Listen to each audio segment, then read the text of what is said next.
What's up my people, you're in the place for Triple D Conversation. My name is Tristan Deves and today I wanted to give you an overview of what's happening in my life, as well as what's happening in Phantom Rage, as well as what's happening for the future of Triple D Conversation as a whole. Now starting off with, I wanted to just drop in there, Phantom Rage has just been released for the UK and it is absolutely fantastic. I'm absolutely loving the Phantom Knights, the fact that they've got a massive reboot essentially, just because of the archetypal support that we've actually been given for them.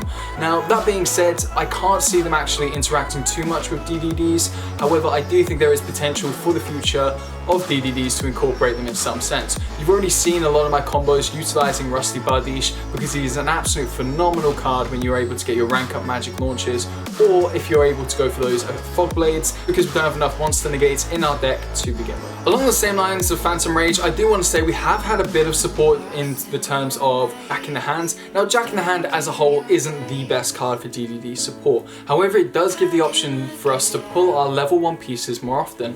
Now that does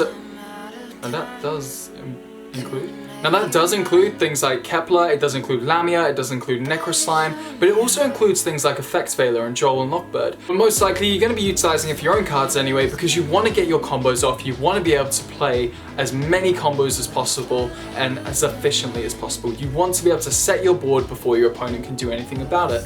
That being said, we are in such a position at the moment where we don't have Cross-Out Designator, nor do we have Call by the Grave. So what are we really supposed to do? And by the way, for those of you that are saying, oh, but Call to the Grave is still at 1, I disagree. Just because it's at 1 does not mean I'm going to be playing it in my deck. What I'm going to play instead is stuff like Solemn Judgment that's actually going to benefit me, is going to stop my opponents on a higher level. I'm going to make sure I'm negating their plays, and I'm going to make sure my deck is more versatile so I can combat what they're actually throwing at me. Now that being said, we actually have to discuss as a group here, as a community, what we're going to be doing next to the Triple Ds as a whole. My first thought on the matter was, quite frankly, we're going to be utilising fusion summons. Now fusions, we have tons of fusions in Triple D and there is lots of recursion within them.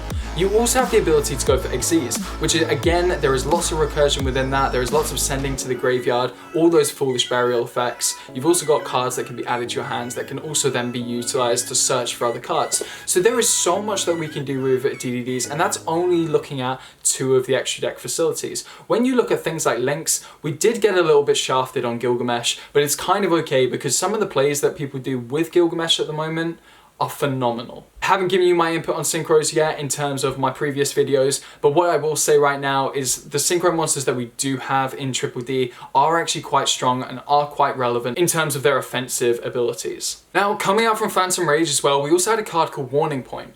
Now Warning Point is actually a really nice trap card that can be utilised on your opponent's turn or on your turn when a monster is normal or special summoned to the fields. It has such a phenomenal effect that when the monster is summoned, your opponent can't utilize its material for Xyz, Synchro, Fusion, or Link summoning, and it has its effects negated, plus it can't attack. So it's basically a complete stall card and a really nice floodgate added to the game. Warning Point is a really substantial card to actually consider. But obviously with it only just being released, the price has spiked on it, and so I wouldn't recommend collecting a play set right away. The next thing I wanted to talk about was just my current situation. Obviously I do know that some of my videos have looked a bit potato quality, and that's simply because I'm moving around so much. I'm hoping within the next week that I'm actually going to be in my next place and it's going to be completely settled in and it's going to be fantastic.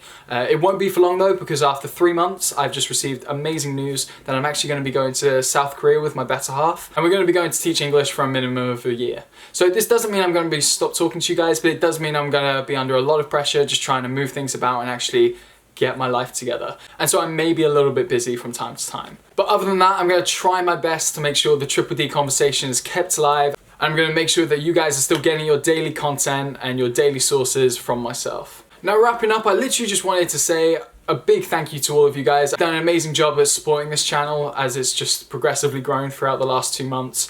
And I really appreciate all of your comments and all of your thoughts, whether they're good or bad, and especially the ones that are actually provoking myself to play different ways and to actually look at different options as opposed to just focusing on round set combos. Now with that being said guys, in the future I'm going to be focusing on more of a negate deck profile and more of a stun deck profile, and the reason being is because I don't believe DDDs at this point in time have it in them to actually compete with tier 0 decks. Trying to promote these 1 card, 2 2-card combos, but they're just not living up to what else we've got out there. So I'm feeling as though the deck profile itself should actually focus on more of a negate and stun approach, as opposed to just let's combo off every single turn. Let's combo off first turn, second turn, third turn. Let's see what we can do, and let's just flow with the DDDs.